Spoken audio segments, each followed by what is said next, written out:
welcome back to my YouTube channel. My name is Paul Peters, and thank you once again for tuning in today as we are going to continue on reading through the Bible. We will have from the book of 1 Samuel, chapters 3 through 6 from the New Living Translation. Before I start, as I always say, make sure you are subscribed, especially if you've been following along every day. Make sure you are subscribed and that you click that bell icon so you can stay on track with me as we read just a few chapters each day. All right, 1 Samuel chapter 3. Meanwhile, the boy Samuel served the Lord by assisting Eli. Now in those days, messages from the Lord were very rare, and visions were quite uncommon. One night Eli, who was almost blind by now, had gone to bed. The lamp of God had not yet gone out, and Samuel was sleeping in the tabernacle near the ark of God. Suddenly the Lord called out, "Samuel." "Yes," Samuel replied. "What is it?" He got up and ran to Eli. "Here I am. Did you call me?" "I didn't call you," Eli replied. "Go back to bed." So he did. Then the Lord called out again, "Samuel." Again Samuel got up and went to Eli. "Here I am. Did you call me?"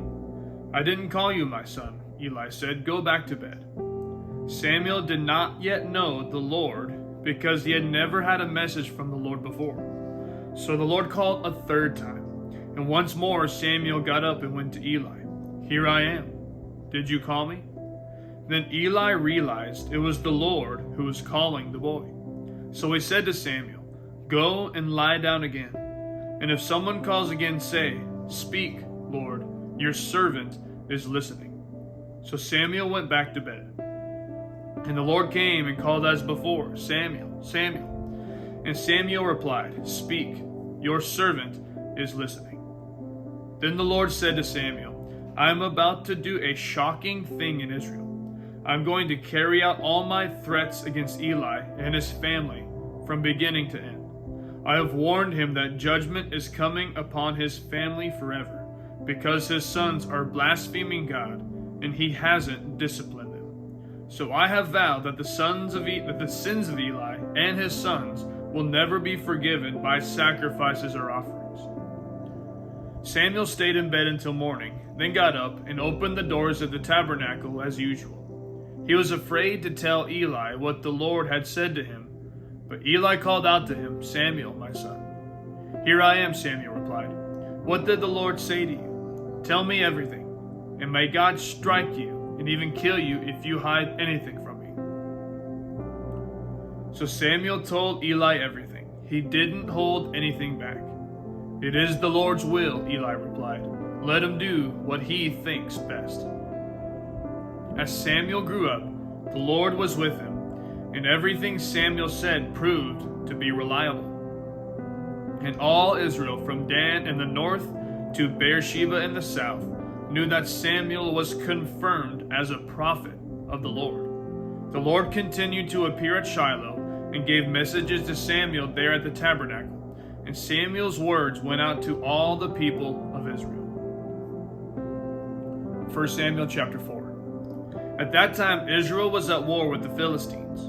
The Israelite army was camped near Ebenezer, and the Philistines were at Aphek. The Philistines attacked and defeated the army of Israel, killing 4,000 men. After the battle was over, the troops retreated to their camp, and the elders of Israel asked, "Why did the Lord allow us to be defeated by the Philistines?" Then they said, "Let's bring the ark of the covenant of the Lord from Shiloh. If we carry it into battle with us, it will save us from our enemies." So they sent men to Shiloh to bring the ark of the covenant of the Lord of heaven's armies, who is enthroned between the cherubim. Hophni and Phinehas, the sons of Eli, were also there with the ark of the covenant of God. When all the Israelites saw the ark of the covenant of the Lord coming into the camp, their shout of joy was so loud it made the ground shake. "What's going on?" the Philistines asked. "What's all the shouting about in the Hebrew camp?" When they were told it was because the ark of the Lord had arrived, they panicked. "The gods have come into their camp," they cried. "This is a disaster. We have never had to face anything like this before. Help! Who can save us from these mighty gods of Israel? They are the same gods who destroyed the Egyptians with plagues when Israel was in the wilderness. Fight as never before, Philistines.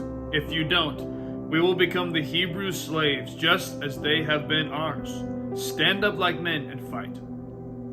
So the Philistines fought desperately, and Israel was defeated again.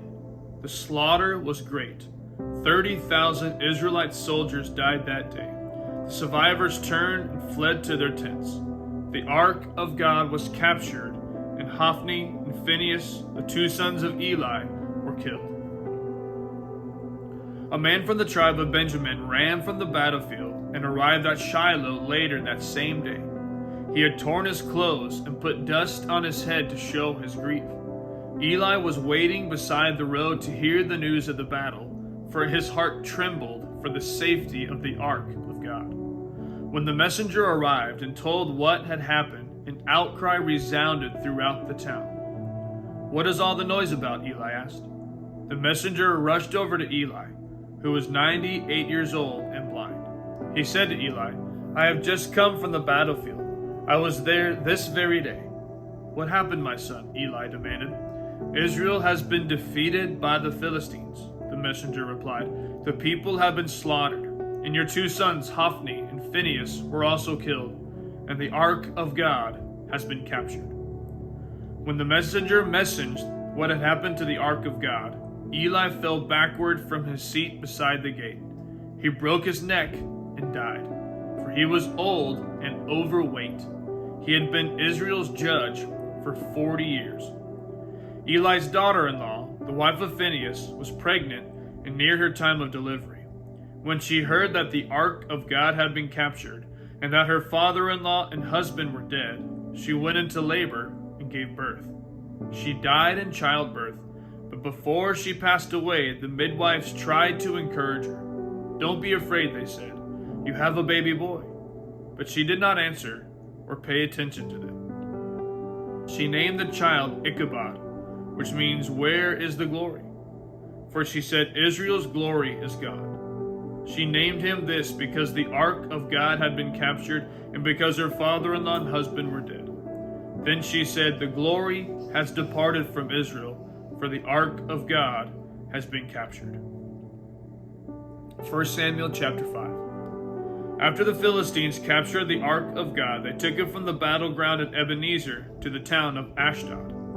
They carried the ark of God into the temple of Dagon and placed it beside an idol of Dagon. But when the citizens of Ashdod went to see it the next morning, Dagon had fallen with his face to the ground in front of the ark of the Lord. So they took Dagon and put him in his place again. But the next morning the same thing happened. Dagon had fallen face down before the ark of the Lord again. This time his head and hands had been broken off and were lying in the doorway. Only the trunk of his body was intact. That is why, to this day, neither the priests of Dagon nor anyone enters the temple of Dagon in Ashdod will step on its threshold. Then the Lord's heavy hand struck the people of Ashdod and the nearby villages with a plague of tumors. When the people realized what was happening, they cried out, "We can't keep the ark of God of Israel here any longer. He is against us. We will all be destroyed along with Dagon, our God." So they called together the rulers of the Philistine towns and asked, "What shall we do with the ark of the God of Israel?" The rulers discussed it and replied, "Move it to the town of Gath." So they moved the ark of the God of Israel to Gath. But when the ark arrived at Gath, the Lord's heavy hand fell on its men, young and old. He struck them with a plague of tumors, and there was a great panic. So they sent the ark of God to the town of Ekron. When the people of Ekron saw it coming, they cried out, "They are bringing the ark of the God of Israel here to kill us too." The people summoned the Philistine rulers again and begged them, "Please send the ark of the God of Israel back to its own country, or it will kill us all." For the deadly plague from God had already begun, and great fear was sweeping across the town. Those who didn't die were afflicted with tumors, and the cry from the town rose to heaven. 1 Samuel chapter 6. The ark of the Lord remained in Philistine territory 7 months in all. Then the Philistines called in their priests and diviners and asked them, "What shall we do about the ark of the Lord? Tell us how to return it to its own country." "Send the ark of the God of Israel back with a gift," they were told. "Send a guilt offering so the plague will stop. Then, if you are healed, you will know it was his hand that caused the plague." "What sort of guilt offering should we send?" they asked. And they were told, "Since the plague has struck both you and your 5 rulers, make 5 gold tumors and 5 gold rats, just like those that have ravaged your land. Make these things to show honor to the God of Israel. Perhaps then he will stop afflicting you, your gods, and your land.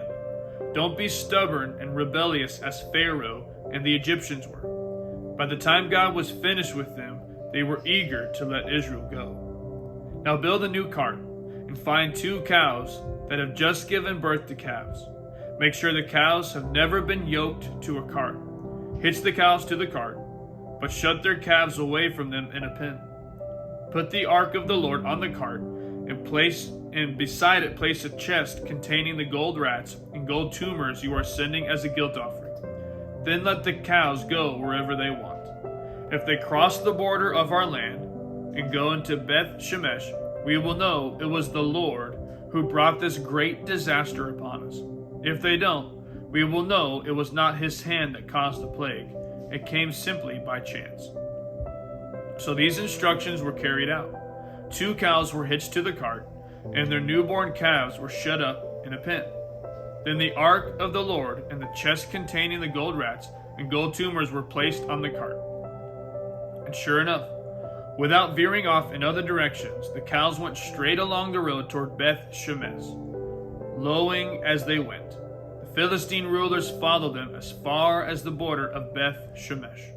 The people of Beth Shemesh were harvesting wheat in the valley. When they saw the ark, they were overjoyed. The cart came into the field of a man named Joshua and stopped beside a large rock. So the people broke up the wood of the cart for a fire and killed the cows and sacrificed them to the Lord as a burnt offering.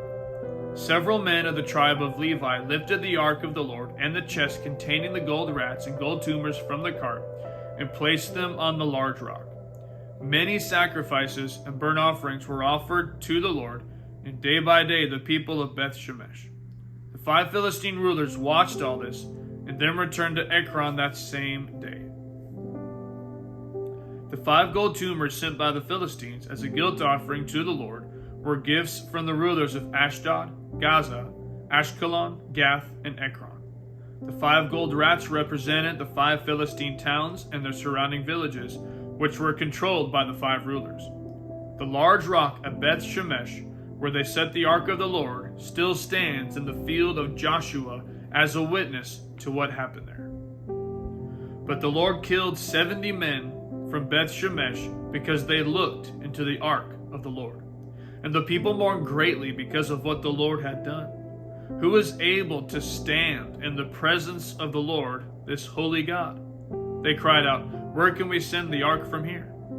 So they sent messengers to the people at Kiriath Jearim and told them, "The Philistines have returned the ark of the Lord. Come here and get it." That concludes today's reading of the scriptures.